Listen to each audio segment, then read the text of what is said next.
जो जिसका बाप है, जो जिसका महापुरुष, वो उसके नाम में संकट चलाता है, अपना करता है। लेकिन मैं ये करना चाहता हूँ कि हम जितने लोग भी पैदा हुए और मानवता की थोड़ा भी काम किए भलाई के लिए, उनको हम लोग अपना पुरखा, अपना पूर्वज, अपना महापुरुष मानेंगे, तो चाहे किसी भी जात, किसी धर्म में पैदा हो। इसी तरह आपने देखा कि बाबा साहब अम्बेडकर के नाम पर भी बहुत बड़ा काम किया उन्होंने। भारत का संविधान में सबको बराबरी का राइट दिया। जब वोट देने की राइट की बात आई तो सबकी राय थी, जितने लोग कमेटी में थे, कि जो लोग BA पास हो या 10 एकड़ जमीन जिनके पास हो, उनको वोट का राइट नहीं है।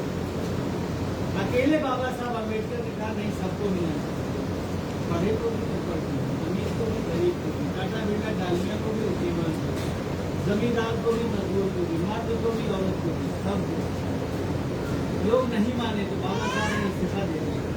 फिर 6 दिन तक बहस चली, सारी कमेटी एक तरफ, बाबा साहब अकेले। बहस हुई और जब 6 दिन में सब लोग बहस में एक तरह से हार गए या सब लोग मान लिए तो नहीं, सबको वोट का राइट देना चाहिए। अब बाबा साहब अम्बेडकर ने इस्तीफा। अगर ये जी भर हुए, मैं समझता हूँ 90% मुसलमानों को हेलो, हाँ फारूक भाई, हेलो, बैकवर्ड के पास भी नहीं था, कभी तो 99% नहीं था, बैकवर्ड भी 95% नहीं था, मुसलमान भी 90% नहीं था, और पंडित ठाकुर बनिया भी 80-90% 10 एकड़ जमीन और ये पास, यानी 90% हिंदुस्तानी वोटर न होते, यहाँ कहाँ मिनिस्टर होते, यानी 90% लोग गुलामी कर रहे हैं। इस गुलामी से निजात दिलाया 90% भारतवासियों को। भाई, हे भाई, उनका नाम है बाबा साहब। इधर आइए, इसको रख के आइए। बड़ी जातियों ने उनके नाम पे संगठन नहीं बनाया। यहाँ रख रहे हैं और भाषण दे रहे हैं, उसके बाद उनको लाना चाहिए था मास्टर, उनको बता दीजिए। कुछ नहीं मिला, अपमान की जिंदगी थी, उन्हें सम्मान दिलाने की लड़ाई लड़ी, किसी के खिलाफ उन्होंने लड़ाई, और हमारे भी पूर्वज थे। लेकिन देश के किसी मुसलमान ने भी उनके नाम पर कोई संगठन नहीं बना। इसलिए हमने बाबा साहब अम्बेडकर को याद करने के लिए, ये साबित करने के लिए कि हम हमें उनको अपना बड़ा मानते हैं, अपना पूर्वज मानते हैं, अपना महापुरुष मानते हैं, इसलिए हमने डॉक्टर अम्बेडकर विचारमान और उसकी एक दिन अम्बेडकर से देश में उसका धीरे धीरे खड़ा करने। उसी तरह मानव कांची नाम जी, तो मैंने उनके साथ राजनीति सीखा, वो मेरे राजनीतिक गुरु, मुझे उन्होंने मेले बनाया, राष्ट्र सचिव बनाया, उनको सीखा, बड़ा प्यार सम्मान दिया।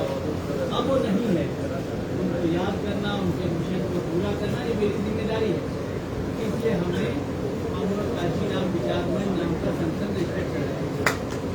ये देश का पहला संगठन है, अभी किसी दलित ने भी उनके नाम पर कोई संगठन, ये पूरे भारत में मानव कांशीराम विचारमंच पहला संगठन। आज अब वही जाट है, जाट में भी मैंने 2 संगठन बनाए, भी लॉन्चिंग नहीं किया है। चौधरी चरण सिंह विचारमंच और सर छोटू राम विचारमंच, ये आज़ादी के दौर में मिनिस्टर भी रहे, किसानों के नेता भी रहे, छोटू राम, और उस वक्त उन्होंने मुसलमानों और जाटों को और सबको लेकर किसानों की बहुत लड़ाई करी, बहुत अच्छी लड़ाई।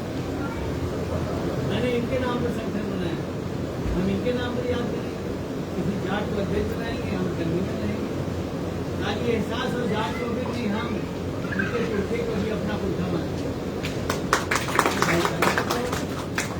है कि नहीं।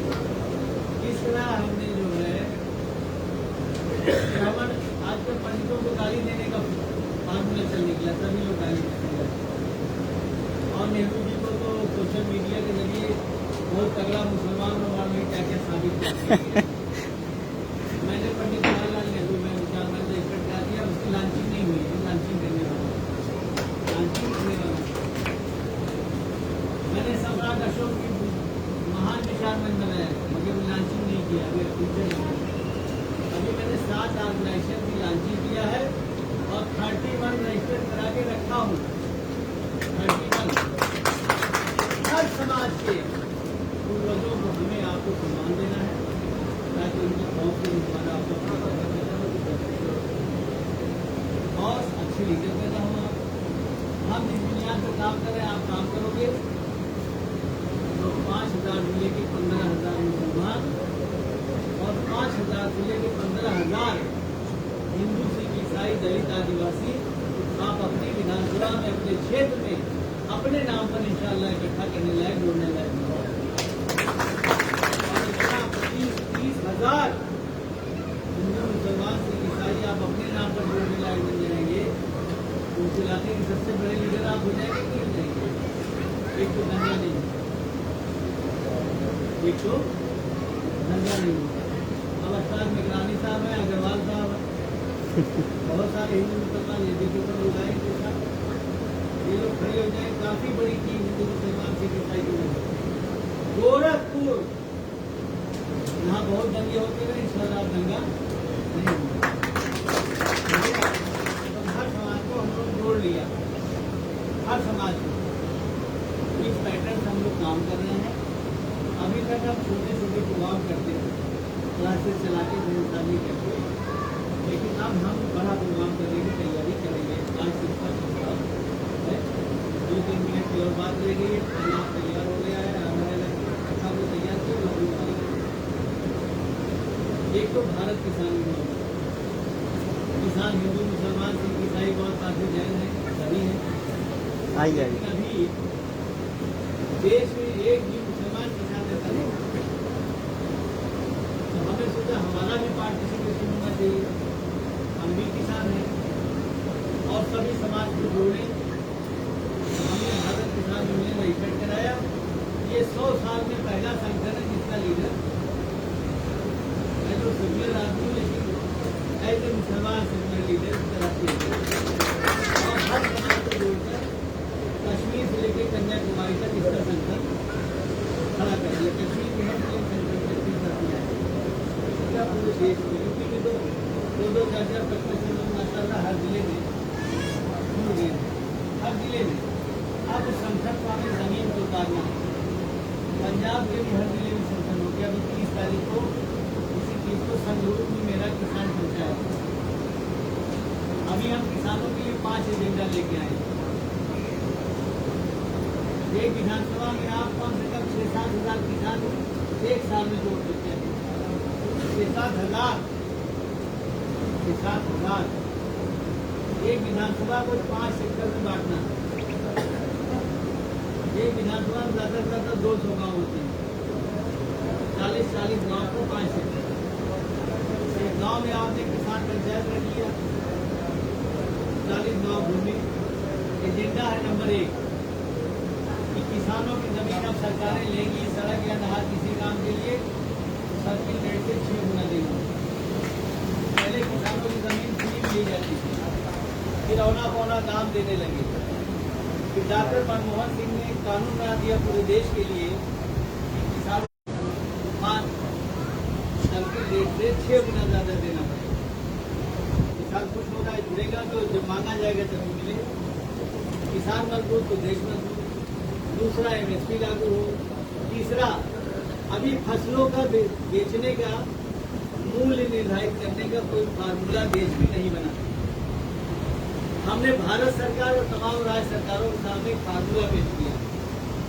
गेहूं से लेकर गन्ने तक हर फसल का जमीनों के प्रकार के हिसाब से प्रति एकड़ उत्पादन लागत सरकार तय करेगी। 1 लाख रुपए गन्ने की वाली भी आएगी, 1 लाख रुपए गेहूं की आएगी, 50,000 रुपए आलू की आएगी, जितनी भी प्रति एकड़। और उत्पादन लागत से 5 गुना 6 गुना ज्यादा पैसा किसान को सरकार देगी। इंशाअल्लाह खेती फायदे का सौदा हो जाएगा, किसान भी तरक्की करेगा।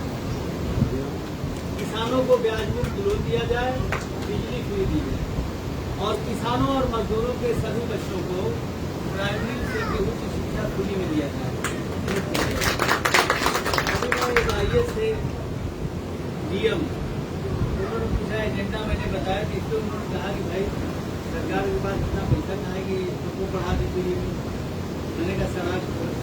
सरकार बनवाती क्या था, मैंने कहा कुछ सड़कें कम बने, काम चल जाएगा, लेकिन रोटी कपड़ा मकान इलाज और शिक्षा के बगैर काम नहीं चलेगा। अगर ये कानून भारत सरकार तमाम राज्य सरकारें बना दें कि सबके बच्चों को फ्री में पढ़ाया जाएगा, तो अगले 15 साल में एक पढ़ा लिखा हिंदुस्तान हमारे सामने होगा। और जब पूरा पढ़ा लिखा भारत होगा तो इंशाअल्लाह देश अपने आप तरक्की करेगा।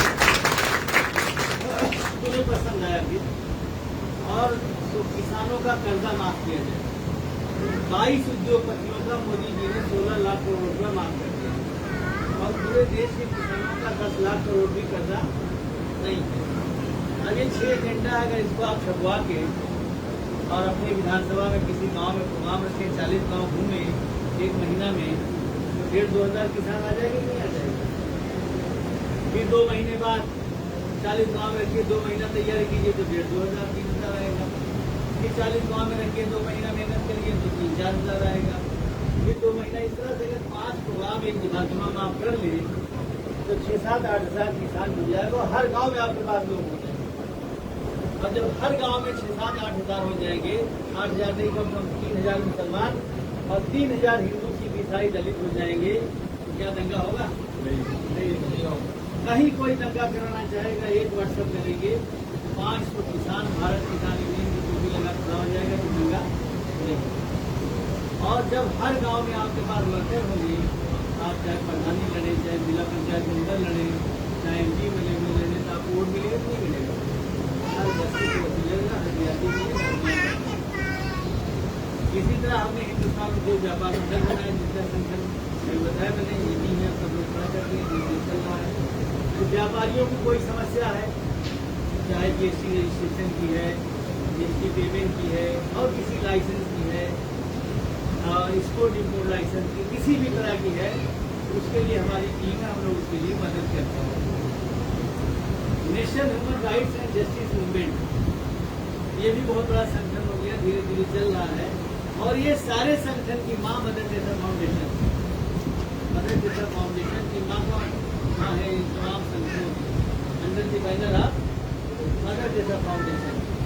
लेकिन सबका अलग अलग रजिस्ट्रेशन, अलग अलग इसलिए कि एक बैनर से सारे काम नहीं होते, तो रजिस्ट्रेशन सबका अलग अलग, समझे आप? सबका अलग अलग अकाउंट है, अलग अलग रजिस्ट्रेशन है, ताकि अलग अलग सबकी पहचान के साथ काम किया जाए। तो national human rights and justice movement, इसके लिए ह्यूमन राइट्स के लिए महिलाओं के अधिकार, बच्चों के अधिकार, जानवरों के अधिकार, इंसानों के अधिकार, वोट का अधिकार, तमाम तरह के अधिकार हैं, उस पर काम होता है। दूसरे, हम इस देश की न्याय व्यवस्था में परिवर्तन की लड़ाई लड़ रहे, इसके बैनर पे आगे गोरखपुर में और हर जगह इसके प्रोग्राम लगे। आज जो लोग सुने प्रोग्राम लेके गए, हम लड़ रहे हैं सुप्रीम कोर्ट में, दिल्ली में। इसमें कितने लोग हैं सुप्रीम कोर्ट में मुकदमा लड़ने लायक? नहीं तो वकील केसेस, मौखिक केसेस, मौखिक केसेस को कोई लड़ने लायक नहीं। तो 1 लाख रुपये से छोटे वकील की फीस है, 20-30, 40 लाख, 50 लाख फीस है, कौन देगा? और सुप्रीम कोर्ट एक है, पूरे देश को कैसे आएंगे? इसलिए national human rights and justice movement चल रहा है कि देश के सभी राज्यों में सुप्रीम कोर्ट की बेंच होनी चाहिए, और ताकि गरीब से गरीब आदमी में सुप्रीम कोर्ट जाने का कारण सोच सके। और राज्यों की आबादी और क्षेत्रफल के हिसाब से 5-5, 10-10, 20-20 सुप्रीम कोर्ट की बेंच हो हर राज्य में, ताकि गरीब से गरीब आदमी में सुप्रीम कोर्ट जाकर न्याय हासिल कर जाए। ठीक है ना भाई? ये चिंता। नंबर 2, हर स्टेट में 1 या 2 हाई कोर्ट है। जैसे यूपी में इलाहाबाद हाई कोर्ट और लखनऊ में बेंच है। बाकी इतना बड़ा यूपी, इतना बड़ा तो नहीं। इसलिए हम लड़ रहे हैं कि हाई कोर्ट की बेंच कमिश्नर हेडक्वार्टर होनी चाहिए पूरे देश में। कमिश्नर हेडक्वार्टर मूसा खदार में तहसील हेडक्वार्टर होनी चाहिए। तमाम मुकदमे 4 हिस्से में बांटे जाए, समय सीमा निर्धारित, 3 महीना, 6 महीना, 9 महीना, 1 साल फैसले का वक्त हो। 1 साल से ज्यादा कोई मुकदमा नहीं करना। ठीक है ना भैया? अभी तो पता ही नहीं रहता कि न्याय होगा कब। अगर ये कानून बन जाएगा तो न्याय वाले मांगने वाले को पता होगा कि हमें न्याय कब दिएगा। समय सीमा, मालियत और क्राइम के खिलाफ, और कॉलेजियम सिस्टम खत्म हो। वहाँ 90% जजों के नेताओं के रिश्तेदार और जज होते हैं हाईकोर्ट में। 2% भी दलित जज नहीं है, 2% भी बैकवर्ड जज नहीं है, 2% भी आदिवासी जज नहीं है, 2% भी मुसलमान सिख जज नहीं है, यानी 10% भी समझे नहीं, बाकी 90% में 2-3 भी रहते हैं। हमें बिरादरी से नफरत नहीं है, लेकिन हम ये चाहते हैं कि सबका देश है, सबका हक है। सुप्रीम कोर्ट में, हाई कोर्ट में भर्ती के लिए कोलिजियम सिस्टम खत्म हो, IAS वहाँ पर बैठे सब। अब ये प्रोग्राम करेंगे तो आपसे सब लोग जुड़ेंगे, बीच में लगने लगेंगे। इस तरह से हम काम कर रहे हैं। तो अब हम लोग अगला प्रोग्राम जो है, एक तो लखनऊ में बड़ा करेंगे, गोरखपुर में करेंगे, दिल्ली में हम चाहेंगे आज उसका प्रस्ताव पेश कर रहे हैं अक्टूबर की लास्ट या नवंबर के फर्स्ट में। अभी तक तो हम मान लीजिए यूपी भर में कर लेते थे, अब शायद आगे नहीं करने देंगे। आज उससे व्हाट्सअप कर दिया और आज सबसे रुक हो जाता था, बढ़िया जगह पे पहुँच जाते थे लोग, लेकिन आज लोग कैसे करते। अब आगे तो नहीं होगा, अभी तो मैं लिखा पढ़ी करूँगा, कंप्लेंट करूँगा, लेकिन कह रहा अब हम लोग बड़ा प्रोग्राम करेंगे। उसमें इंडिया इस्लामिक कल्चर सेंटर, उसमें 1.5-2 लाख रुपया कम से कम फीस है, और उसमें सबका समाज समारोह भी होगा, खाने का इंतजाम। मिनिमम उस प्रोग्राम का खर्चा आएगा 5 लाख रुपये कम से कम। तनवीर साहब हैं, हेमंत साहब हैं, वासना भी हैं, आयशा चौधरी जी हैं, कमल खान पाजिल जी जो हमारे कमांडर काशीराम विचारवंश का मैं इनको सभी करो मैं अपने बात करूँ, पूरे देश से काफी देश ये आपका स्वागत होगा। तो ये सब लोग 4-5 लोग हम टीम बना देंगे जो मशवरा करेगी, और इससे आप लोगों को अगले प्रोग्राम में, अभी तक हमने किसी से मदद नहीं की प्रोग्राम वगैरह में, जैसे चंदर हम ठीक है, उसने आपने कर दिया, कहीं उन्होंने कर दिया, कहीं हमने कर दिया, मिला जुला कैसे चल जाता है।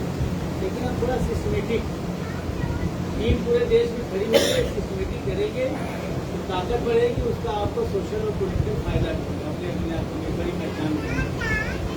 इसके लिए फंड का सिस्टम हम लोग बनाएंगे। नवंबर के फर्स्ट वीक में हम चाहते हैं बड़ा प्रोग्राम दिल्ली में हो, और उसमें सब लोग मदद भी करें। और मैं चाहूँगा कि आज भी जो लोग लिखाना चाहें, अभी चाहिए नहीं, आज भी जो लोग लिखाना चाहें तो लिखा सकते हैं। कुछ बात आज से हम चाह रहे हैं कि नवंबर के प्रोग्राम की किया जाए, और बड़ा प्रोग्राम तैयारी से 2-2.5 महीना तैयारी होगी, पूरे देश में होना ही बढ़ाएगा। लेकिन खास साहब खड़े हो जाए, आप शुरू करिए, पहले आप बोलिए, बाकी और लोग लिखाना चाहेंगे बोलेंगे, आप ही लिखिए भी। है उसमें पेन है उसमें? पेन है? हाँ रखा था मैंने। आज से ये शुरुआत हो गई, पहली शुरुआत 10-12 साल में। पहला प्रोग्राम, बड़ा प्रोग्राम हम लोग करेंगे, और मिनिमम 5 लाख उसका फंड